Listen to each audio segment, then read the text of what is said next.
자, 여러분 안녕하세요. 자, 오늘은 지난 시간에 뒤를 이어서 이제 한국사의 완전히 마지막에 해당되는 부분이죠. 시험 문제는 실제로 거의 이제 나오지는 않을 겁니다. 그렇지만 그럼에도 불구하고 우리가 역사를 배우는 이유 중에 하나라고 볼 수 있는 주변국들의 역사 왜곡에 대한 대처에 대한 내용에 대해서 간단하게 선생님이 설명을 좀 하도록 하겠습니다. 선생님도 모든 걸 다 알 수 있는 건 아니에요. 하지만 선생님이 아는 대로까지 한번 얘기를 해볼 테니까 여러분들은 이제 그거에 대해서 여러분들만의 생각을 갖춰줄 수 있도록 하길 바라겠습니다.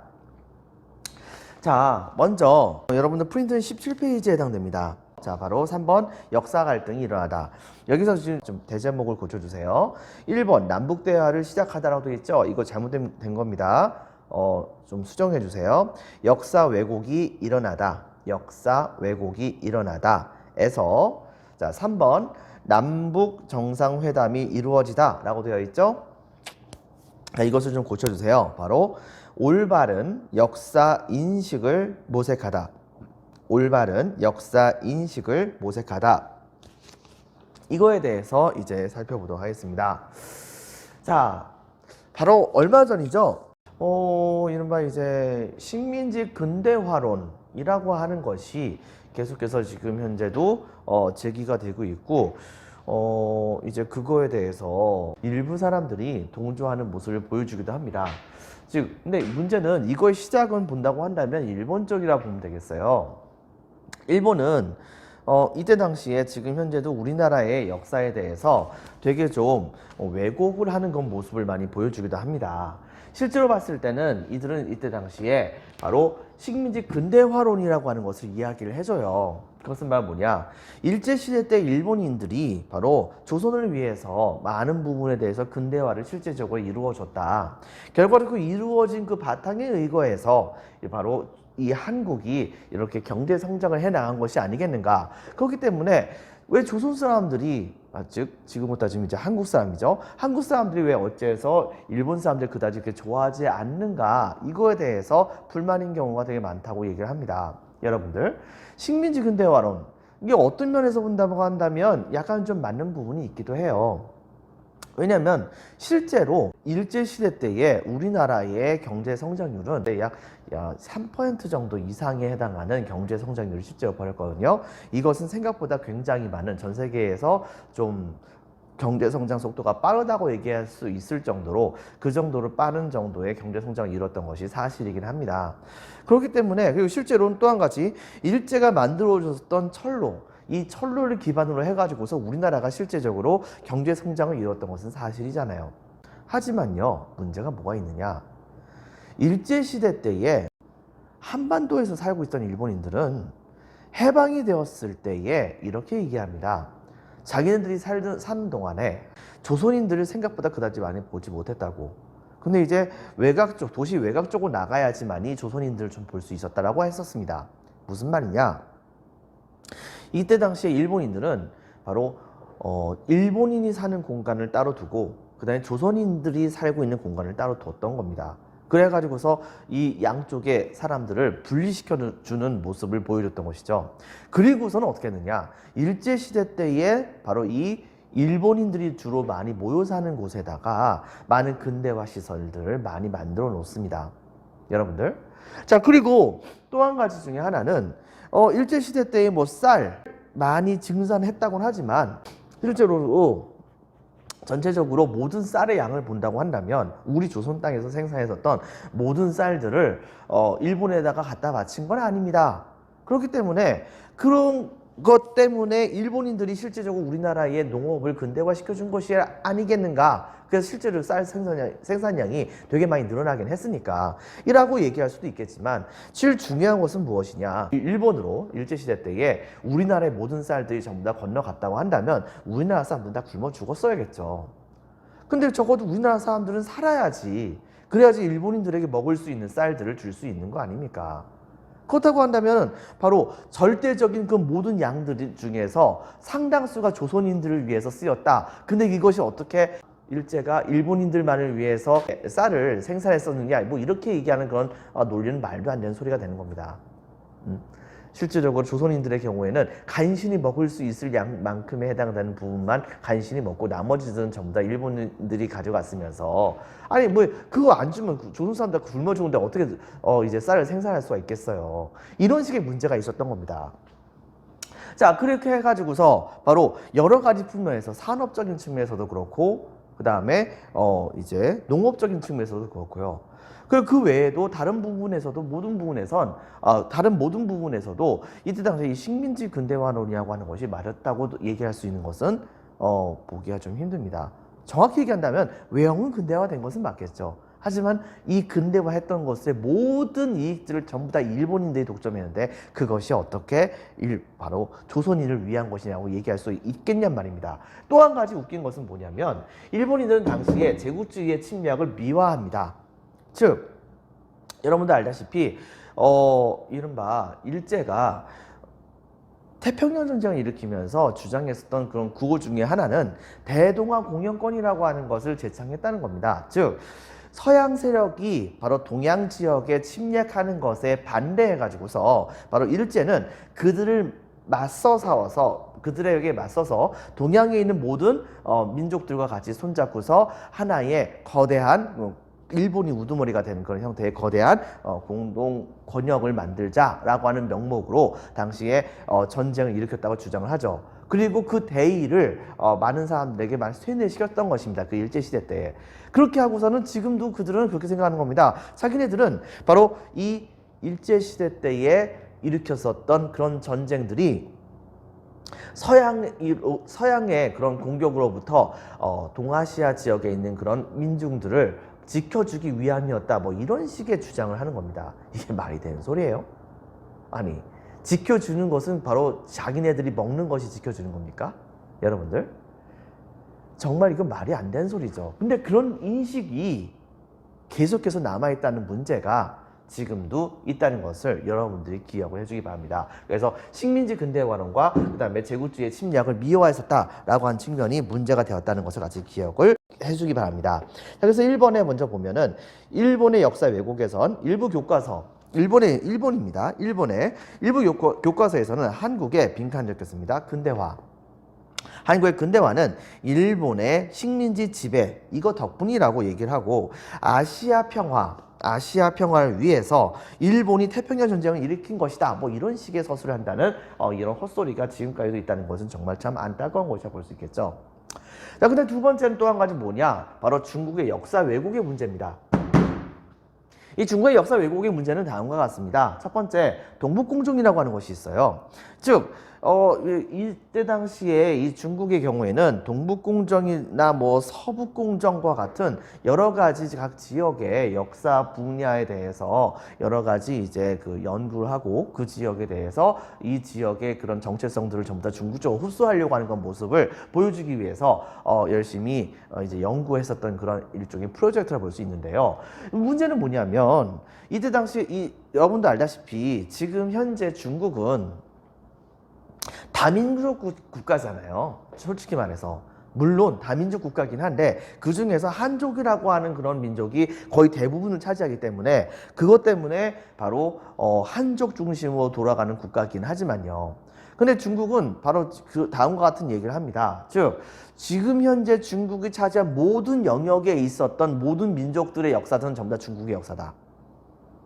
그거에 따라 가지고서 이른바 서북공정이나 아니면 또 한 가지 동북공정이라고 하는 것을 얘기를 해주는 거예요. 그리고선 또 한 가지 그들은 뭐라고 얘기하느냐, 바로 그거에 따라서 바로 여기 있는 고구려와 그 다음에 발해의 역사는 바로 중국의 역사다라고 주장을 하고 있습니다. 실제로 여러분들 교과서 98페이지에 본다고 한다면 중국이 동북공정을 추진하면서 고구려의 그런 성산산성 입구에다가 세웠던 건 표지에서는 고구려 민족은 고대 중국 민족의 일원이다 라고 하고 고구려의 정권은 중국 동북 소수 민족 지방 정권이라고 하는 문구가 있습니다.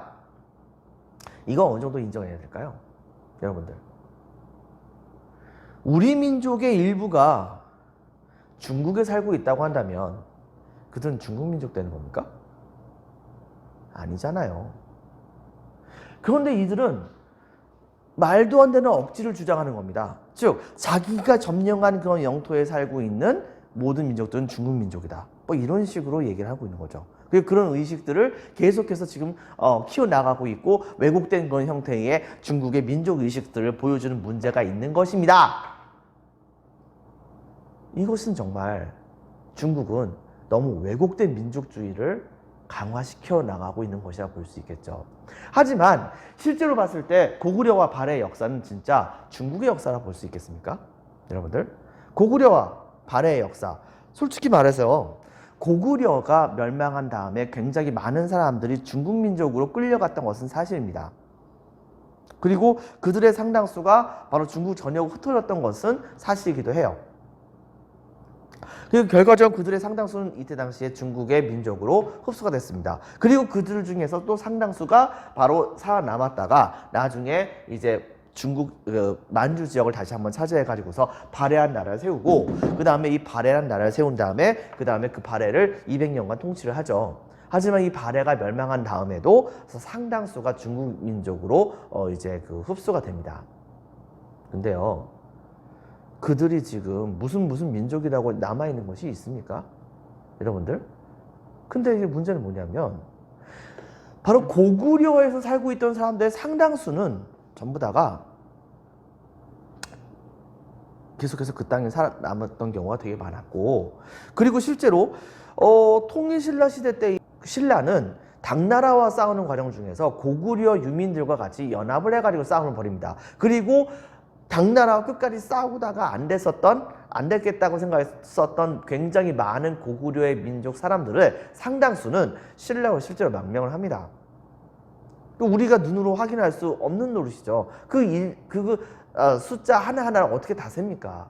여러분들. 거기다 또 한 가지. 발해가 멸망한 다음에 발해 세자였었던 대광현을 비롯해서 10만 명이 넘는 사람들은 바로 고려로 전부 다 들어오게 됩니다. 그들의 상당수는 이 고려라고 한 나라에서 일정 정도 이상에 해당하는 관직을 받으면서 나름대로 지배계층 인정받기도 했었었죠. 발해세자 대광현 같이 말이죠. 여러분들, 바로 이런 것을 생각해 본다고 했었을 때 그들을 이때 당시에 우리 신라가 받아들였을 때 그들이 만약에 이민족을 생각했다고 한다면 그대로 받아들였을까요? 발해 백성들이 들어왔을 때 왕건이 그들을 전부 다 사로잡아 가지고서 노예로 부려먹었답니까? 우리 민족을 받아주잖아요. 여러분들, 우리 민족을 받아줬던 것이기 때문에, 그렇기 때문에 바로 그들이 고려라고 한 나라의 안에 같이 포함된 거 아닙니까? 여러분들. 그리고 그 이후에도 이 고구려와 발해의 통치를 받고 있었던 말갈이라고 한 민족, 이 말갈이한 민족조차도 심지어는 통일신라는 많이 흡수하려고 했었습니다. 물론 이 말갈이한 나라가 나중에 여진이 되고, 이 여진이한 나라가 바로 금이란 나라를 세우기도 했었고 나중에 가서는 청나라를 세우기도 했었지만 말이죠. 어쨌든 간에 여러분들, 그렇지만은 이때 당시에 이 말갈족조차도 이때 당시에 우리나라 사람들은 되게 많이 흡수를 합니다. 근데 제일 중요한 것은 우리나라가 지금 이 말갈족이 우리나라의 역사다라고까지 얘기하지는 않잖아요. 굳이 연관을 따져가지고 본다고 한다면 억지를 약간 좀 붙여가지고서 그렇게 주장할 수도 있겠지만 굳이 그렇게 하지 않지 않습니까? 중국 사람들도 어느 정도 정도는 있어야죠. 여러분들, 바로 이런 부분들이 문제가 된다고 볼 수가 있는 것입니다. 바로 이런 부분에 대해서 우리들은 적극적으로 그들에게 무엇이 문제다라고 하는 것을 잘 얘기해 줄 수 있어야 된다고 생각이 되어집니다. 자, 그래서 내용을 보면 다음과 같습니다. 자, 별표 하나. 중국의 역사 왜곡에서는 빈칸에 적겠습니다. 동북공정을 통해서 자국 영토 안의 역사로 고구려와 그 다음에 발해의 역사를 중국사에 포함시키려고 합니다. 최근에 점점 나중에 가서는요, 이거 점점 더 나가가지고 아예 고조선의 역사도 중국의 역사가 지금 얘기하고 있습니다. 아예 이렇게 따지고 본다고 한다면 일본의 식민사학원하고 뭐가 다르겠습니까? 여러분들, 중국 사람들 좀 너무하다고 볼 수 있겠죠. 그리고 가장 첨예한 문제가 된다고 볼 수 있는 이 독도 문제가 있습니다. 이 독도 문제는 여러분이 기본적으로 알아주는 것이 좋겠습니다. 별표 2개 쳐주세요. 먼저 이 독도 문제에 대해서는 다음과 같이 이 사건 있기 전에 얘기부터 먼저 해볼까요? 여러분들 알다시피 우리나라 입장에서 본다고 한다면 먼 옛날 이제 바로 지증왕 때 이사부라고 하는 사람이 이제 우산국이라는 나라를 점령했었죠. 이 우산국이 바로 우리가 알고 있는 독도가 아니죠. 울릉도였기 때문에 울릉도를 점령을 하면서 울릉도에서 여러분 생각해 보세요. 섬 딸랑 하나 있고 망망대해밖에 없는데 저 멀리에 조그만 섬 하나 있어요. 그렇다고 한다면 그 섬들로 바로 그 지역에 있는 사람들이 가지 않았겠습니까? 가가지고서 적어도 어업을 하는 기지로 삼을 수는 있는 거잖아요. 여러분들. 자, 그렇기 때문에 당연히 이 독도라고 하는 것은 우산국에 포함되었다고 얘기할 수가 있는 겁니다. 그런데 왜 일본은 그것을 이제 아니라고 얘기하는 것일까요? 그들은 일본은 그렇게 얘기합니다. 바로 우산국은 신라가 점령했다고 하는 말이 있지만 독도까지 점령했었다는 말은 없지 않냐. 참 기가 막힐 노릇이죠. 그리고 그 외에도 뭐 세종실록 지리지라든가 그 다음에 뭐 그 외에 각종 여러 가지 사서 같은 경우에서도 독도의 기록이 나와 있기도 합니다. 거기 더불어서 더 본다고 한다면은 바로 안용복이라고 하는 어부가 실제로 조선시대 때에 일본으로 건너가 가지고서 조선에 관복을 어디에서 사서 입고서 일본 정부에 직접적으로 따져 가지고 독도는 조선 땅이다라고 하는 공식적인 문서까지 받아왔다고 했었죠. 결과적으로 그 문서를 받아오다가 그만 그 스시마 섬에서 뺏겨가지고 그것 때문에 어쩔 수 없이 그 공식적인 문서가 우리나라에 현재 전해지고 있지는 않지만은 어쨌든 간에 우리나라 사람들은 계속해서 독도가 우리나라 땅이라고 보통 생각하게 됩니다. 이후에 여러분들 알다시피 일본에 그런 왜구들이 굉장히 많이 있어가지고서 그 왜구들의 상당수가 해안가를 공격하는 경우가 많았기 때문에 우리나라는 또 여러분 잘 알다시피 세계에서 유례가 없을 정도로 엄청나게 섬이 많은 다도해를 자랑하고 있는 그런 나라잖아요. 이렇게 하다 보니까 섬에 살고 있는 그런 백성들을 지키기가 어려워서 조선정부 같은 경우에 이른바 공도정책, 즉 섬을 비우는 정책을 펼쳤던 것입니다. 그 과정 중에서 뺏겼던 것 중에 하나가 이 대마도라고도 얘기를 하기도 하죠. 근데 어쨌든 간에 그렇다고 해서 지금 우리가 대마도가 우리 땅이라고 얘기하지는 않지 않습니까? 근데 제일 중요한 것은 뭐냐? 이 울릉도 같은 경우에도 실제로 거기 살고 있던 사람들의 상당수를 우리나라 내지로 와가지고서 살게 조치를 취해줘서 썼는데 바로 그 틈을 타가지고서 일본인들이 되게 많이 그쪽으로 건너가가지고 이제 그 지역에 있었던 강치와 같은 물개 종류 같은 거죠. 이런 것들을 사냥하면서 일본인들이 많이 도와다니는 그런 문제가 일어나기도 했었던 겁니다. 때문에 중간중간에 조선 정부에서는 바로 이 땅이 우리나라의 땅이라는 것을 알게 하기 위해서 실제로 순시선을 파견해가지고서 어느 정도 관리했던 것도 사실이긴 하거든요. 하필이면 이놈의 미국이 바로 우리나라가 아니고 먼저 일본부터 이제 개항을 시켰다는 게 문제였던 것이죠. 여러분들 알다시피 일본을 개항을 시키게 되면서 일본은 이른바 이제 그 개항을 통해 가지고서 침략적으로 이제 강제적으로 이 개항을 당하긴 했었지만 어쨌든 간에 세계 무대에 나갔던 것은 사실입니다. 그리고 그걸 시작으로 해가지고서 정신 차리고 똑바로 근대화를 실시하게 해가지고서 나중에 가서는 여타 일부 다른 그런 나라들, 다른 서양에 있는 나라들도 감히 따라오지 못할 정도로 빠른 속도로 이제 근대화를 추진해 나갔던 것이라 볼 수 있겠죠. 근데 이제 여기서 이제 문제가 뭐가 있냐면 그 시대 때쯤에 뭐 영국과 프랑스라든가 독일이라든가 러시아와 같은 굉장히 많은 그런 제국주의 국가들은 전 세계를 통해 가지고서 자신들의 세력을 확장시켜 나가고 있던 그런 상황이었어요.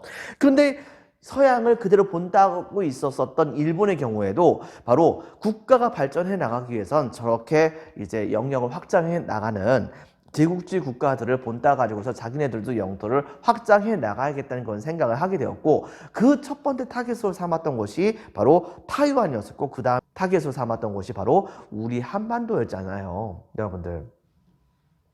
그리고 결과적으로는 여러 번의 실패의 끝에 최종적으로 여러분들 잘 알다시피 러일 전쟁을 통해 가지고서 이때 당시에 우리나라를 사실상 장악을 하게 되죠. 근데 문제는 뭐냐? 러일 전쟁이 한참 이루어지고 있던 과정 중에서 우리나라 경복궁을 전부 다 점령당합니다. 경복궁이 전부 다 점령당한 상태에서 바로 일본의 군인들은 당시에 우리나라 사람들에게 협박을 해가지고서 바로 우리나라의 여러 지역에 있는 그런 토지를 일본의 군대를 이제 주둔시킬 수 있는 데에 허락을 받을 수 있도록 이제 조처를 취해 놓습니다. 그런 상황에서 러일 전쟁 당시 때에 독도라고 하는 섬이 굉장히 군사기지로 사용하기 되게 좋다고 생각했었기 때문에 국제사회에다가 독도라고 하는 땅을 일본이 발견했다라고 딱 선언하면서 그러면서 독도에다가 이제 공식적으로 다케시마라고 하는 이름을 붙여주게 되죠. 어쨌든 간에 여러분들 바로 이 독도라고 하는 섬을 바로 일본이 이제 처음으로 찾아가지고서 전 세계에다가 공표를 해서 등록을 시켰기 때문에 그렇기 때문에 국제법성으로 봤을 때는 무인도를 처음으로 발견한 나라는 그 무인도를 그 나라가 갖는다라고 하는 그 원칙에 따라서 바로 이 일본은 독도를 가진다고 하는 그런 주장을 내세우게 됩니다. 그런데 문제는 뭐냐? 독도는 우리나라 땅이지 않습니까? 근데 이런 상황을 대한제국이 이미 알고 있었겠죠. 때문에 대한제국의 경우에는 바로 이 독도에 대해서 우리나라 땅이라고 하는 것을 제대로 알리고 싶었던 건 측면이 있었습니다. 하지만은 나라가 이미 일본에게 바로 중앙정부가 잡혀있는 거나 마찬가지의 상황이 됐는데 그런 상황에서 무슨 얘기를 하겠습니까? 국제적으로 여러분들. 바로 그런 측면을 여러분들이 같이 기억을 해줄 수 있도록 하길 바라겠습니다. 하지만 이미 우리나라는 이른바 칙령 41호라고 하죠. 이걸 통해 가지고서 이미 이제 울릉도가 독도까지 관할하도록 조치를 취해 놓는 모습을 보여줍니다. 하지만 이것 자체를 일제는 철저하게 무시한 채로 지금 현재 이 독도가 일본의 땅이라고 계속해서 주장을 하고 있죠. 하지만 결과적으로는 일본은 일제 35년간 혹은 36년간이라고도 얘기하죠. 바로 그 기간 동안에 우리나라의 통치를 끝마치고서 사실상 항복을 하게 됩니다. 항복을 하게 되고 그리고 나서 얼마 후에 우리나라에서는 이제 새로운 대통령이 등장하게 되죠. 선생님도 그다지 좋아하지는 않지만 어쨌든 간에 우리나라의 초대 대통령을 맞으니까 바로 이 이승만 대통령이 그래도 선생님이 생각했을 때 한 가지 잘한 것 중에 하나는 이른바 일본에 대해서 이승만 라인이라고 하는 것을 이제 표시를 했다는 것입니다. 이 이승만 라인이라고 하는 것은 바로 뭐냐면 일본하고 우리나라 사이의 그 바다의 그 경계선을 이승만이 바로 이 승자의 입장에서 경계선을 그어가지고서 일본인들이 함부로 거기로 넘어오지 못하도록 하는 조치를 취했었다고 볼 수 있는 거예요. 이런 이승만 라인에 당연히 이 안에는 바로 독도가 포함이 됩니다. 여러분들.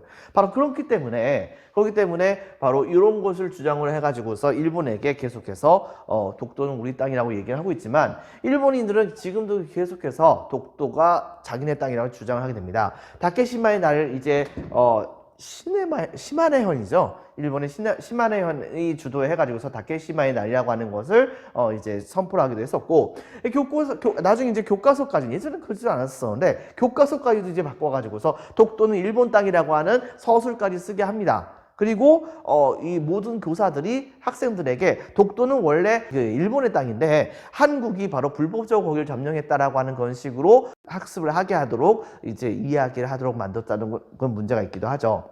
자, 그렇게 하면서 일본은 계속해서 일본의 영토가 독도다라고 하는 것을 주장을 하고 있습니다. 여러분 한번 생각해 보세요. 여러분들이 지금 나중에 앞으로 한 3, 4년 정도 혹은 5년 정도 후에 대학교에 들어가게 되면 그 대학교에는 교환학생 같은 걸 통해 가지고서 만나게 되는 일본인 학생도 어쩌면 있을지도 모르겠습니다. 그런데 그때 갔을 때 바로 그들하고 독도는 누구 땅이냐라고 논쟁을 벌인다고 한다면 그때 가서 뭐라고 하겠어요? 여러분들, 제일 중요한 것은 때리면 안 됩니다. 논리적으로 설득을 해야죠.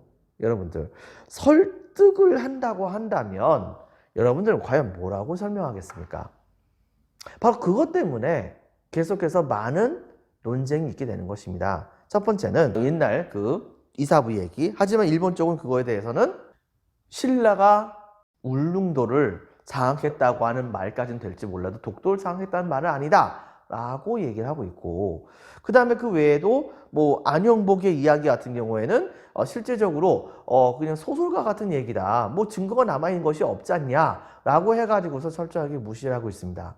여러분들, 그리고 근대 부분에 들어와서는 그때 당시에 러일 전쟁으로 인해 가지고서 일제가 바로 이 독도를 차지하게 되면서 그러면서 독도가 일본의 영토로 본격적으로 들어오게 된 것이다 라고 주장을 하고 있죠. 또 한 가지, 세계 제2차 대전이 끝나고 나서는 미국 샌프란시스코에서 좀 개별적이긴 하지만 일본을 상대로 해가지고서 이른바 샌프란시스코 조약이라고 하는 제2차 세계대전에 대한 강화 조약이 맺어지게 됩니다. 이 조약이 맺어지기 전에 바로 이 연합군 쪽에서는요, 일본의 식민지를 다시 원상복구시킨다는 건 명목으로 다음과 같은 조치를 취해주게 돼요. 즉, 이 연합군 최고 사령부의 지령에 의거하면 여러분 교과서에도 나와 있는데요. 거기에서는 뭐라고 나와 있느냐? 바로 제 677호 한반도 주변의 제주도, 울릉도, 독도 등을 일본에서 제외해서 한국에 반환한다라고 하는 건 말이 이제 적혀 있습니다. 그런데 이제 문제는 뭐가 있느냐? 일본인들이 최종적으로 어떻게든 간에 로비를 해서 그런지 모르겠으나 결과적으로 샌프란시스코 조약의 그 실제적인 결정문에서는 제주도와 그 다음에 울릉도를 울릉도 등에 해당하는 여러 가지 섬들을 전부 다 일본이 반환을 해서 한국이 갖도록 한다라고 하는 말은 쓰여 있는데 거기에서 딸랑 독도라고 하는 말을 빠지게 만든 거예요. 근데 이제 문제가 뭐가 있냐면 거기에 쓰여진 말들은 바로 울릉도와 뭐 제주도 이런 섬들의 이름이 나와 있습니다. 하지만은 문제는 뭐냐? 우리나라는 전 세계에서 알아주는 세계 최고의 다도해 국가잖아요. 섬이 가장 많잖아요. 몇천 개가 넘는데. 근데 여기에서 그 돌려줘야 되는 섬들의 이름을 일일이 다 적은 것이 아니지 않습니까?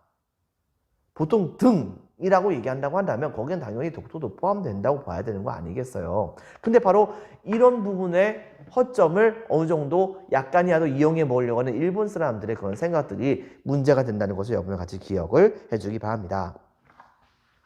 자, 그런 측면이 있기도 했었고요.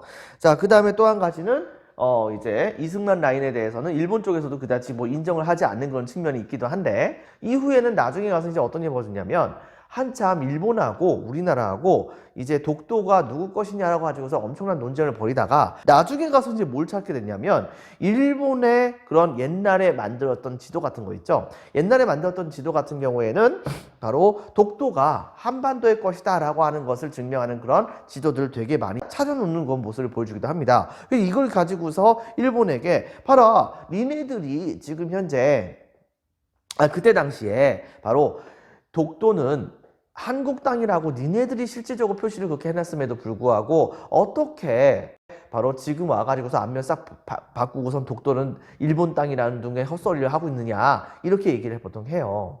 근데 이제 문제는 뭐가 있냐면 여러분들 근데 그런 부분에 대해서 일본도 솔직히 말해서 할 말이 있기는 합니다. 일본에서 만든 자료잖아요. 그러다 보니까 간혹 가다가 예를 들면 이런 식이죠. 독도는 조선 땅이라고 하는 지방정부에서 만든 문서가 한 장 있고 그 다음에 독도가 일본 땅이라고 하는 문서가 중앙정부에 수백 장이 있으면 그렇다고 한다면 어느 것이 좀 더 증거로서 효력이 있다고 볼 수가 있는 것이겠습니까? 당연히 후자죠. 여러분들 실제로 그런 부분에서의 좀 약점이 있는 것은 사실이긴 합니다. 그렇기 때문에 그것보다 좀 더 훨씬 더 예전에 있었던 지도를 같은 것을 찾는 것이 중요하기도 해요. 근데 이제 진짜 문제가 뭐가 있냐면 이거의 가장 큰 문제는 일본인들이 생각하는 건 속성입니다. 그들은 스스로 자기네들을 세계 제2차 대전에 가해자가 맞음에도 불구하고 가해자가 아니라고 생각하는 그런 경향이 되게 큽니다. 왜냐? 전 세계에서 최초로 원자폭탄을 2방 맞았잖아요. 실제로 그것 때문에 일제는 당시에 오바마 대통령이 그거에 대해서 사과하는 그런 모습을 보여준다고 했을 때 되게 환호하긴 했었습니다. 그런데 문제는 뭐냐? 그렇다고는 뒤집어 놓고서 얘기해서 일본이 전 세계에게 끼쳤었던 엄청나게 많이 자행했었던 사륙 이런 것들에 대한 사과는 왜 제대로 하지 않는 겁니까? 여러분들? 그런 측면을 좀 더 확장해서 본다고 한다면 독도 문제도 볼 수가 있어요. 왜 그러냐? 여러분 생각해 보세요. 바로 이 시대 때쯤에 이 시대가 바로 언제냐면요. 1904년, 1905년 러일 전쟁이 벌어질 때쯤입니다. 이때 당시에 일본은 일반 국가로 볼 수 있습니까? 아니면 제국주의 국가로 볼 수 있습니까? 당연히 제국주의 국가라 볼 수 있습니다. 그리고 러시아도 당시에 제국주의 국가였었습니다. 결과적으로 러일 전쟁이 터졌던 이유는 뭐 때문에 그런 것이냐면 한국이라고 하는 그런 나라를 두고서 일본과 러시아가 서로 다툼을 벌인 것이에요. 그래가지고 서로 이 땅을 차지하겠다라고 하는 것에 대해서 싸움을 벌였는데 결과적으로 일본이 승리해서 그 일이 있은 5년 후에 일본은 한반도를 먹지 않습니까? 근데 여러분 한번 생각해 보세요. 전 세계적으로 봤을 때 제국주의 국가로서 생각되었었던 당시에 영국이라든가 프랑스라든가 뭐 그다음에 그 외에 미국이라든가 이런 나라들 상당수들은 제국주의 국가 시절 때에 장악했었던 그런 식민지들을 상당수를 어떻게 했습니까? 지금 현재 전부 다 독립을 시켜줬죠. 여러분들 독립을 시켜줬고 실제로는 그 제국주의적인 그런 지배했던 거에 대해서 실제로 사과를 하기도 합니다. 자, 그런데 일본은 제국주의 전쟁을 통해 가지고서 이 과정 중에서 얻게 되었었던 땅인 이 독도를 일본이 차지를 한 거잖아요. 때문에 이것은 독도라고 한 땅은 일본은 바로 제국주의 전쟁 중에서 이 독도라고 하는 땅을 일본이 차지한 것에 해당되는 것이기 때문에 제국주의의 입장에서 독도를 차지한 것입니다. 그리고 제일 중요한 것은 우리나라는 바로 이 독도가 옛날서부터 계속해서 우리나라 땅이라고 하는 것을 계속해서 주장하고 있잖아요. 여러분들. 자, 그렇기 때문에 결과적으로 지금 와가지고서 일본이 계속해서 이 독도라고 하는 땅이 일본의 땅이다 라고 주장하는 것은 바로 일본은 아직까지도 자신들의 그런 제국주의적 관점이라고 하는 것을 버리지 않았다고 하는 것을 증명하는 것입니다. 때문에 자기네들의 힘이 언제나 군대 다시 회복되고 그리고 다른 나라와 전쟁할 수 있는 그런 상황이 된다고 한다면 언제든지 간에 다른 나라를 공격해가지고서 점령할 수 있는 그런 나라다라고 스스로 생각을 하고 있다는 것을 암암리에 표현하고 있는 것이라고 볼 수 있는 거 아니겠어요? 이것들이 바로 일본 우리에게 가장 잘못된 것입니다. 여러분들. 그렇기 때문에 우리는 이 제국주의에 반대한다는 의미에서라도 이 독도라고 하는 땅은 우리나라의 땅이라고 하는 것을 계속해서 주장을 해야 되는 것입니다. 그렇다고 한다면 이 독도라고 하는 땅을 계속해서 우리나라의 땅으로 지킬 수 있는 방법은 또 없을까요? 그리고 제일 중요한 것 중에 하나는 이렇게 독도 문제를 포함해서 이 일본과 중국과 같은 주변의 여러 개의 나라들이 역사 왜곡의 문제를 가지고서 엄청나게 싸움을 벌이는 것도 되게 많이 있는 건 사실이지 않습니까? 이런 것에 대해서 서로 이 동아시아에 있는 여러 개의 나라들이 각각의 역사에 대해서 나름대로 중재할 수 있는 점을 찾을 수 있는 부분이 없을까요? 자, 그것은 곧 이제 얘기를 좀 하겠습니다. 실제 먼저 보겠습니다. 3번 독도 문제. 자, 역사에서는 러일 전쟁 중에서 일본이 불법 점령했다는 점. 자, 그래서 동그라미 1번 연합군 최고사령부의 지령. 동그라미 1번, 동그라미 2번 바로 인접해양의 주권에 관한 대통령 선언. 이것이 1952년 6.25 전쟁 한참 벌어지고 있었는데 바로 이승만 라인이라고 하는 것입니다. 이걸 통해 가지고서 한국은 실효적으로 이 독도를 지배하기도 하죠. 실제로 일본은 한참 후에 바로 이 독도가 계속해서 자기네 땅이라고 하는 것을 이제 주장하면서 자위대에서 이제 이른바 군함까지 파견해가지고 독도 지역을 사실상 점령하려고 하는 모습을 보여주게 됩니다. 때문에 우리나라에서는 그때 당시에 민간에서 자발적으로 독도는 우리나라 땅이라고 하면서 무기 같은 것을 구해가지고서 이 자위대의 그런 군함하고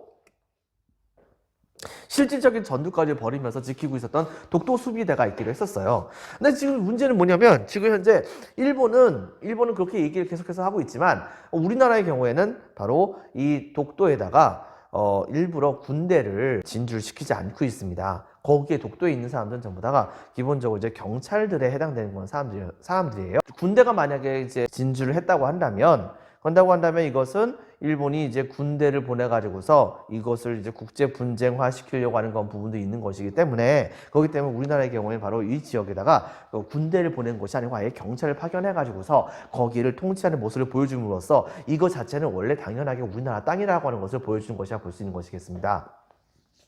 자, 어쨌든 간에 이렇게 하는 모습을 보여줬고, 그리고 거기에 대해서 실제적으로 한반도는 한국이 바로 독도를 실효적으로 지배한다라고 하는 것을 우리가 알 수가 있는 것인데, 여기에 대해서 일본의 독도 영유권 주장에선 동감 1번 바로 다케시마의 날이라고 하는 것을 제정했었고요. 동감 2번 독도를 일본의 영토로 표기한 학습 지도 요령을 발간하게 됩니다. 그리고 그거에 따라서 교사들이 독도는 일본 땅이라고 계속해서 가르치도록 만들려고 했던 것이죠. 동감이 3번에서는 교과서에서 독도를 한국 빈칸에 적어주겠습니다. 한국이 불법 점령하고 있다고 기술합니다. 결과적으로 이걸 통해 가지고서 일본은 계속해서 이제 여기에 대해서 문제 제기하면서 그러면서 우리나라에게 여기에 대해서 반응을 하게 하고 우리나라가 엄청나게 여기에서 많이 반응하게 된다고 한다면 나중에 이것을 국제 분쟁 지역으로서 등록을 해가지고서 국제 사법재판소 같은 곳에서 바로 이제 재판을 받게 하려고 하는 모습을 보여줬다 볼 수 있겠죠. 사실 중요한 것은 당시에 지금도 마찬가지긴 한데 일본이 확실히 돈이 더 많잖아요.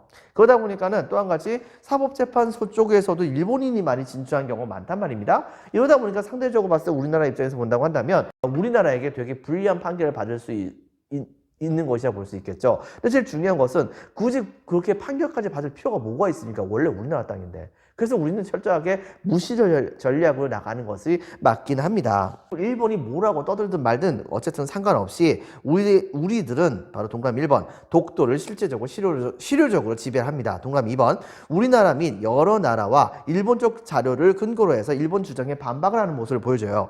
그리고 동감 3번에서는 경상북도가 아예 독도의 날, 일본에서도 시마네현이 바로 다케시마의 날이라고 하는 것을 제정했었잖아요. 우리나라의 경상북도도 이제 독도가 포함되니까 바로 독도의 날이라고 하는 것을 제정해가지고서 이것을 이제 되게 많이 활성화시키려고 하는 모습을 보여줍니다. 10월 25일이 바로 대한제국 칙령 41조가 이제 반포됐었던 그런 날이기 때문에 10월 25일을 그날로 이제 잡았대요.